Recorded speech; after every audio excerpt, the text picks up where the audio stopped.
이번 순서는 라이브 개정판입니다. 오늘 라이브 개정판은 학습 능력을 높이는 조직화 전략이라는 내용의 글을 읽어보려고 합니다. 챕터 5 학습 능력을 높이는 조직화 전략입니다. 흔히 공부 못하는 학생들의 참고서는 앞부분의 몇 페이지만 새카맣다. 의욕을 갖고 처음 몇 페이지는 열심히 보지만 금세 지루해지거나 공부할 분량에 짓눌려 흐지부지 되기 때문이다. 시험 범위를 공부할 때 교과서와 참고서를 몇 번씩 밑줄 그어가며 읽어도 내용을 잘 모르는 친구가 있는가 하면 2번만 읽어도 책의 내용을 정확하게 정리하여 알고 있는 친구가 있다. 사람들은 이것을 두뇌의 차이라고 말하지만 사실은 공부 습관과 학습 전략의 차이다. 공부를 잘하는 학생들, 소위 공신들은 내용을 정리하는 자기만의 방법을 갖고 있다. 따로 핵심 정리 노트를 만드는 친구도 있고 참고서나 교과서 한 권에 모든 것을 체계적으로 표시하는 친구도 있다. 자기가 공부한 것을 친구들에게 가르쳐주면서 자신도 한 번 더 정리를 하는 친구도 있다. 꼭 공신들만 그렇게 할 수 있는 것일까? 아니다. 누구나 할 수 있다. 문제는 자신에게 맞는 방법을 찾아내는 일이며 또한 그것들을 얼마나 열심히 갈고 닦는가이다. 이러한 방법은 초등학교 때부터 연습을 시작해 중학교에 와서는 완성 단계에 들어가야 한다. 그 방법은 앞으로 차근차근 설명하겠다. 여기에서는 대신 공부두뇌 학습법 중에서도 읽기 능력을 향상시키는 방법에 대해서 우선적으로 알아보도록 하겠다. 공부두뇌 학습법에서 가장 많이 활용하는 것이 바로 책 읽기다. 지금도 책을 읽고 있죠. 우리는 흔히 숲을 봐야지 나무만 보아서는 안 된다고 말하지만 숲만 보고 있어서는 그 숲을 지나갈 수는 없다. 우리가 책을 읽을 때에도 전체적인 내용을 아는 것이 물론 중요하지만 세부적인 내용을 기억하지 못한다면 또 핵심적인 내용을 기억하고 있지 못한다면 그 책을 읽었다고 할 수 없다. 그렇다면 숲도 살피면서 핵심 내용인 나무까지 파악할 수 있으려면 어떻게 해야 할까? 자, 오늘 얘기는요, 조직화 전략이라는 그 틀에서 책 읽기를 예로 설명을 좀 하려고 하는 겁니다. 이 조직화 전략이라는 게 사실 공부를 요령 있게 하는데 되게 중요하거든요. 정말 저는 이렇게 생각해요. 공부를 못하는 학생들일수록 공부를 힘으로 해요. 처음부터 끝까지 무조건 하려고 하고 무조건 외우거나 아니면 안 외우거나 뭐 이런 방법을 하는 거죠. 그렇게 하는 이유가 생각을 하기 싫어서 그런 것 같더라고요. 아니, 그냥 공부는 원래 하기 싫은데 어떻게 이렇게 생각까지 해가면서 해. 이렇게 사실 보는 거거든요. 그러니 더 공부하기 싫고 더 효율은 떨어지고 이렇게 이제 점점 악순환이 생기는 건데 그것을 막는 방법에 대한 이야기들을 좀 해보려고 하는 겁니다. 그리고 그 예로 책 읽기를 가지고 이야기를 하려는 거죠. 이 책에 대한 이야기 조금 더 읽어볼게요. 이 조직화 전략이라는 게 뭐냐? 지금부터 이제 좀 설명을 하는 건데요. 우리 뇌는 자신이 기존에 알고 있던 내용과 비슷한 정보가 들어오면 잘 기억해내는 능력이 있다. 누구나 이런 경험을 많이 해봤을 것이다. 예를 들어 토마토 스파게티를 어떻게 만드는지 알고 있는 사람이라면 크림 소스 스파게티를 만드는 방법에 대해서도 쉽게 기억할 수 있다. 이는 아이들의 공부법에도 똑같이 적용된다.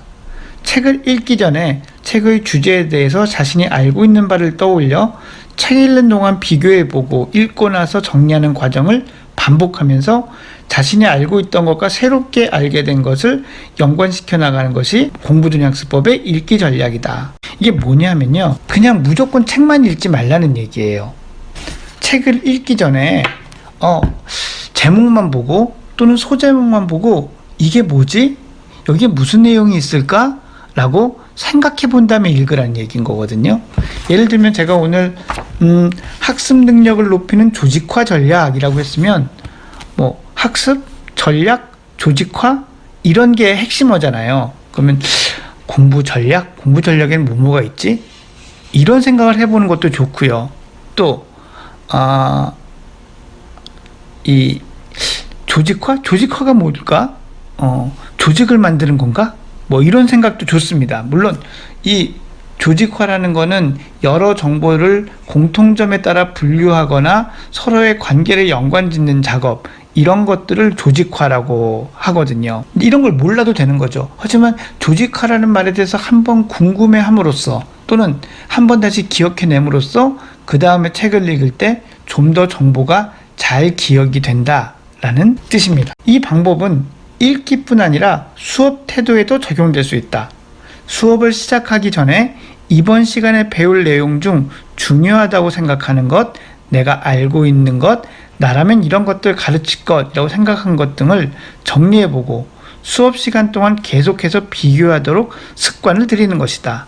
또 수업이 끝난 뒤 자신이 중요하다고 생각한 내용과 선생님이 강조한 내용이 얼마나 일치했는지, 자신이 생각하지 못했던 내용들은 무엇이었는지 정리해보도록 지도하는 일도 중요하다. 이러한 방법을 잘 활용하면 집중력이 약한 사람도 책을 볼 때 딴 생각을 하지 않고 내용을 잘 정리하면서 읽을 수 있으며 수업 시간에 조는 일도 없어지게 된다. 이것이 같은 시간을 공부하고도 더 나은 시험 성적을 만들어내는 비결이다. 이 얘기는 저 정말 요즘도 학생들한테 많이 합니다. 그리고 제 강의 때도 정말 많이 언급하는 내용이거든요. 강사나 선생님, 교사가 하는 얘기 중에 특히 뭔가 질문을 하는 내용이 있으면 그 이야기는 정말 열심히 쫑긋하고 들을 가치가 있어요. 그런 것들을 듣는 연습을 하는 것, 이런 게 되게 중요한 거죠. 이런 질문을 하셨어요. 조직화 전략 훈련은 언제 어떻게 해야 할까요? 저절로 조직화 전략 능력이 생기면 좋겠지만 그것에 대해서 제가 지금부터 이 책에서 제가 써놨거든요. 이 내용을 읽어드릴게요. 이 조직화라는 것이 있다는 얘기도 제가 책에서 얘기를 했고, 그래서 체계적으로 책 읽기 훈련을 할 수 있는 4단계 리딩 플랜이라고 제가 이름을 붙였는데, 요걸 한번 기억해 두셨다가 적용을 한번 해보시면 좋습니다. 책을 펴기 전부터 책을 읽어라. 읽기는 사람이 정보를 얻는 가장 기본적인 방법이다. 근데 문제는 우리의 뇌가 활자를 읽기 시작한 지 5분만 지나면 집중력이 흐트러진다는 사실이다.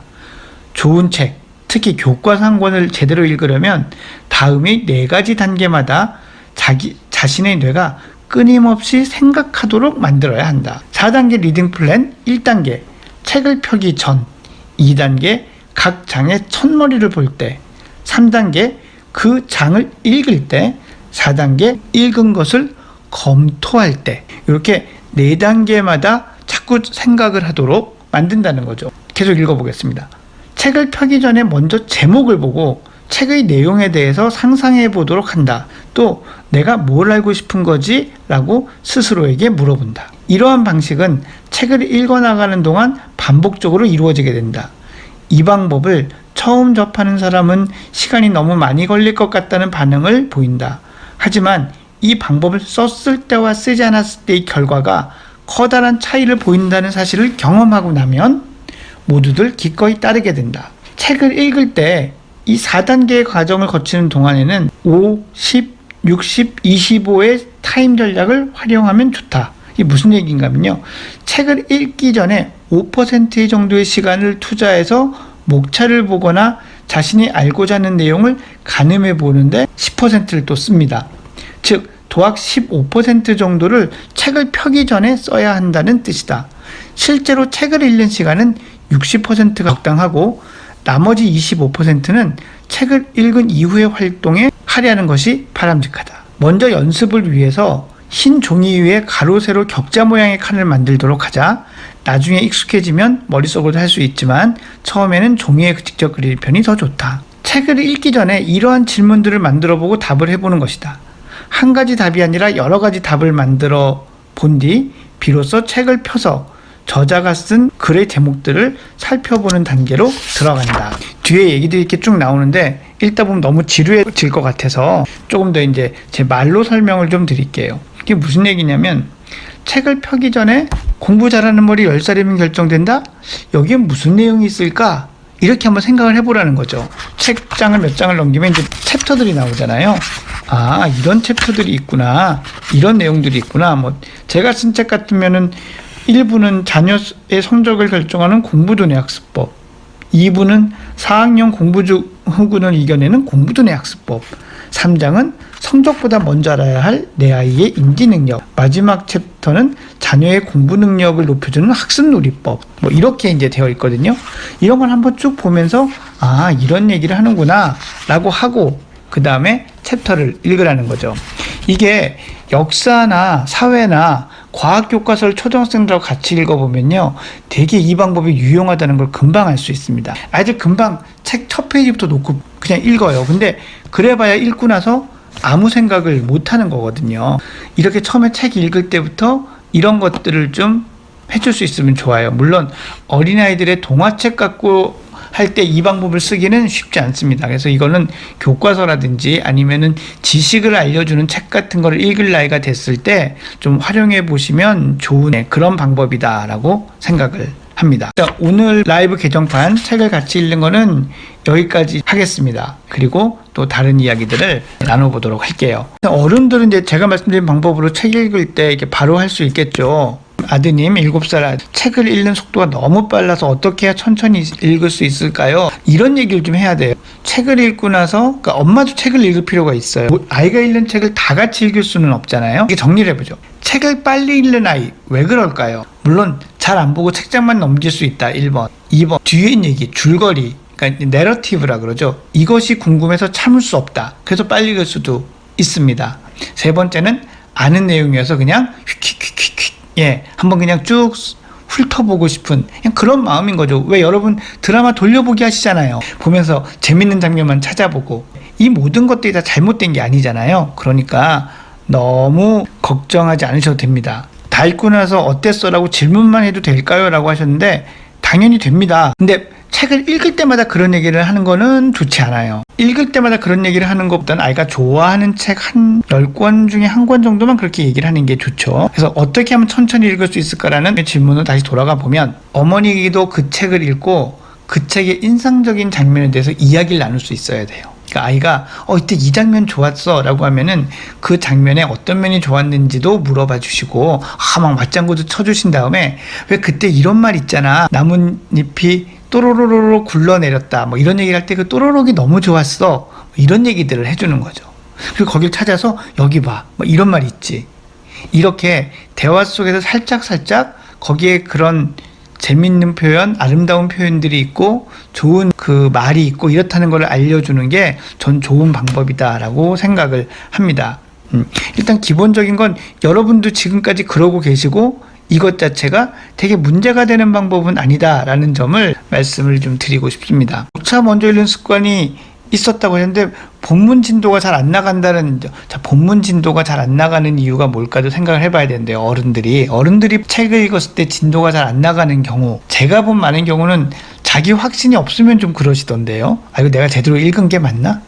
여기에 뭔가 더 있을까? 근데 본문 읽는 속도가 안 나가는 이유가 여기까지가 무슨 내용이구나 여기에서 핵심은 이거구나 라는 거를 파악하면서 나가시는 거라면 그게 느린 게 아니라 원래 그렇게 읽어야 되는 거다라고 말씀을 드리겠습니다.